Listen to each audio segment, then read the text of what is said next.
What did the Quran say about the universe? Muhammad lived in the desert. Maybe they did not know that there are oceans on earth, so how far they were knowing about the universe? Maybe one of them knew what deserved the Nobel Prize after 14th century. In 2011, 3 scientists, Brain Schulmet, Saul Perlmutter, Adam Rice, were awarded the Nobel Prize. They studied tens of supernovas, stellar explosions, and they found out that the rate of the universal expansion is increasing. The committee confirms that this discovery was surprising to everybody, even the winners of the prize. But Quran says it wasn't a surprise for actually everyone. والسماء بنيناها بأيد وإنا لموسعون. Thus, the Quran has been the first book since 14 centuries ago to point to the expansion of the universe. Quran said in the chapter of An'am, "And whomsoever it's Allah will to guide, He expandeth his bosom unto the Islam, and whomsoever it is his will to send astray, He maketh his bosom suffocated and narrow, as if he was uplifted in heaven. Thus Allah layeth ignominy upon those who believe not." The science confirmed that if someone ascends in the sky, he will feel suffocation because of lack of oxygen. For how can an illiterate person declare facts that are so deeply scientific when no human being at this age was able to talk about these facts without making any mistakes during this declaration?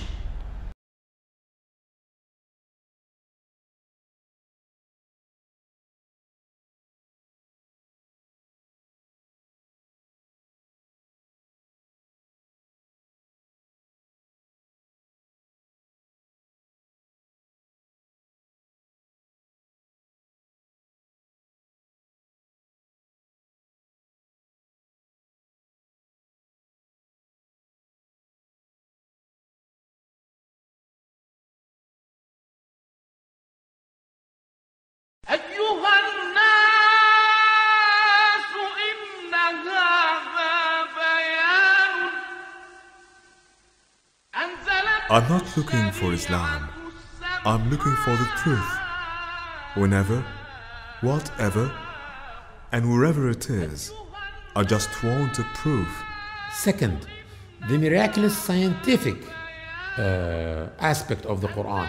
There are some discoveries that were discovered lately in the 20th and the 21st century that made us understand some verses from the Quran that we couldn't fully understand before. And these are what many Muslims like to call the scientific miracles of the Quran. Many of them are really awesome. When people contemplate upon them, it's amazing, and it cannot be the word of a human being. The Holy Quran is different from the divine books.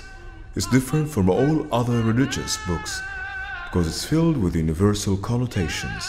The scientific miracle of the Holy Quran that it shows the detailed and accurate scientific reporting of the human body from the start of its conception in the womb, as well as other anatomy issues showing the developmental stages of man and his original creation. The Holy Quran has shown the detailed differential stages of the embryo using accurately minute and descriptive terms that totally comply with the actual developmental stages of the embryo. Allah, the one and only God, said, وَلَقَدْ خَلَقْنَا الْإِنسَانَ مِنْ سُلَالَةٍ مِنْ طِينٍ ثُمَّ جَعَلْنَاهُ نُطْفَةً فِي قَرَارٍ مَكِينٍ ثُمَّ خَلَقْنَا النُّطْفَةَ عَلَقَةً فخلقنا العلقة مضغة فخلقنا المضغة عظاما فكسونا العظام لحما ثم أنشأناه خلقا آخر فتبارك الله أحسن الخالقين. Professor Dr. G.C. Goringer, the famous embryologist teaching at Georgetown University in the US, said, "The Quran's description and illustrations of man creation steps is the most accurate description that we or anyone will ever find." But what's the element that's involved in every living cell in all organisms? This needs a biologist. But if you say in the desert 1400 years ago and told someone that everything you see has got water in its composition, he wouldn't have believed you for sure. وَجَعَلْنَا مِنَ الْمَاءِ كُلَّ شَيْءٍ حَيٍّ أَفَلَا يُؤْمِنُونَ.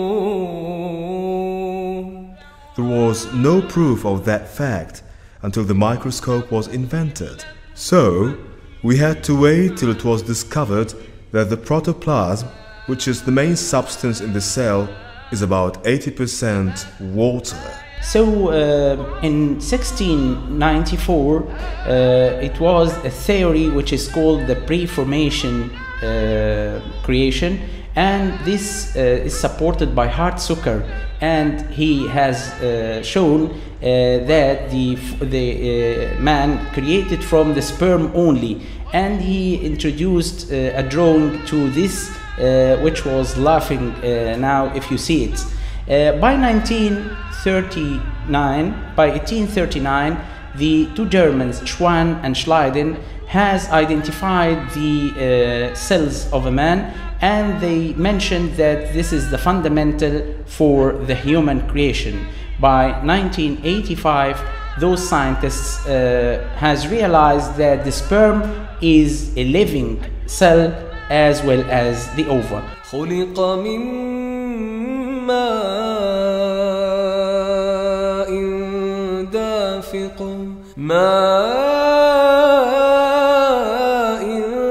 دَافِقٍ يخرج من بين الصلب والترائب. In the past decade, the scientific community recognized the test of falsification theory, which was presented by the Quran.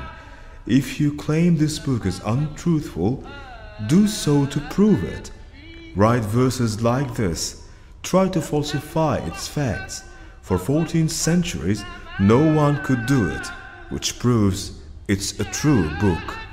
In 1875, the German scientist Hertog has registered a notice for how the sperm fertilizes the ovum, and he proves by this time that they are equally participating in formation of the fertilized ovum, and by this time he was the first man to describe the fertilization process between the sperm and the ovum. So before all this, the Quran has described all these stages with a miraculous accuracy, showing the stages, the developmental stages arranged in a proper way without using any of these techniques and endoscopes. There's a trait in the Quran that does not exist in any other book.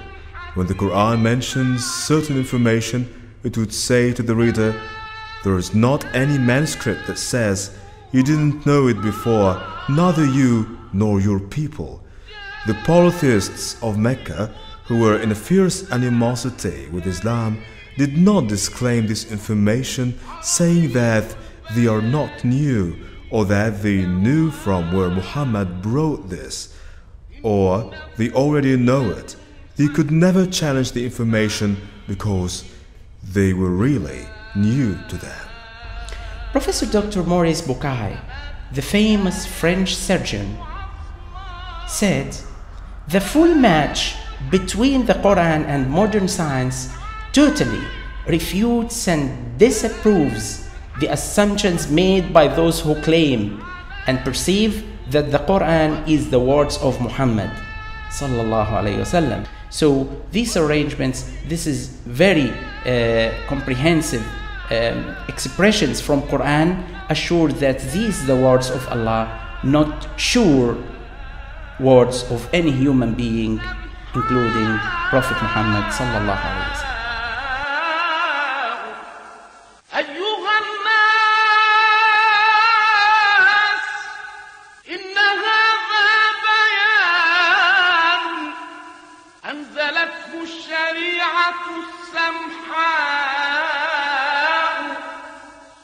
هذا القرآن يكفيه فخر أنه رحمة قضتها السماء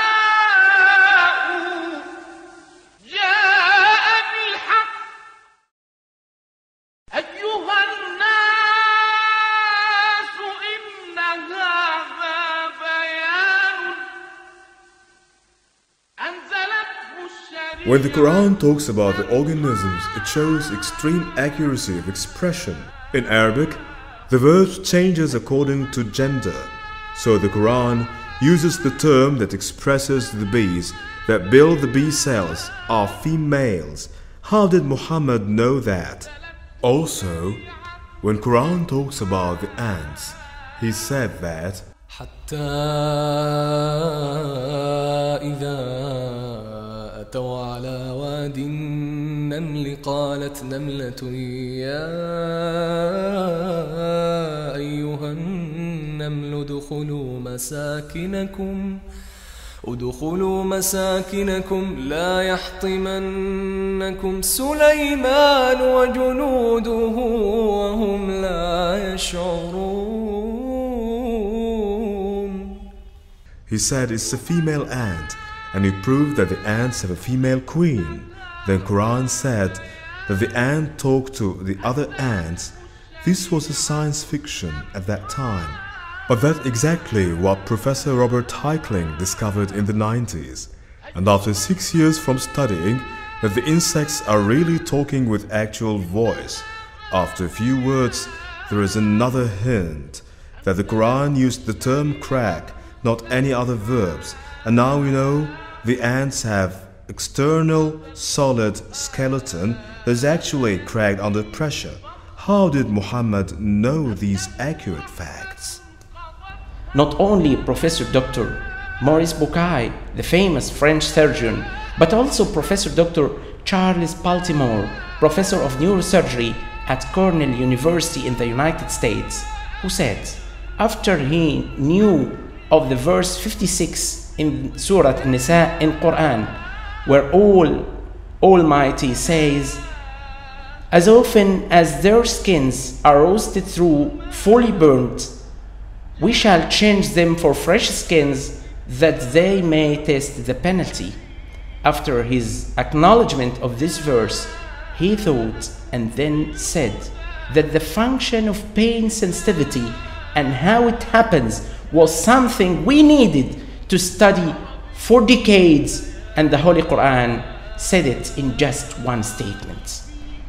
So, what we will display next, if Allah wills, are some of the scientific facts mentioned in the Quran, or as I would like to call it always, the nectar of science that's potentially latent in the Holy Quran. It's beyond geniality.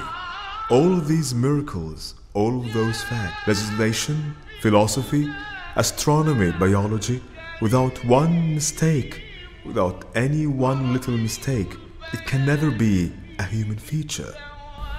Una de las cosas que más sorprende a los lectores occidentales del Sagrado Corán es que después de leer con detenimiento algunos de sus capítulos, encuentran que no es lo que esperaban y que mucho de lo que habían leído sobre él desaparece al leer unas cuantas páginas, por lo que pasa de ser un libro antiguo del desierto a un libro que responde a las preguntas actuales del hombre y se parece más a un mar de conocimiento que a otro libro más para apilar en nuestras bibliotecas. Cada verso del libro de Dios contiene conocimiento que puede ser percibido por los humanos al desarrollar las ciencias y desvelar los secretos del universo y la creación entera. If this book is not a revelation, then it's a deception. If it's a deception, what's deceitful about it?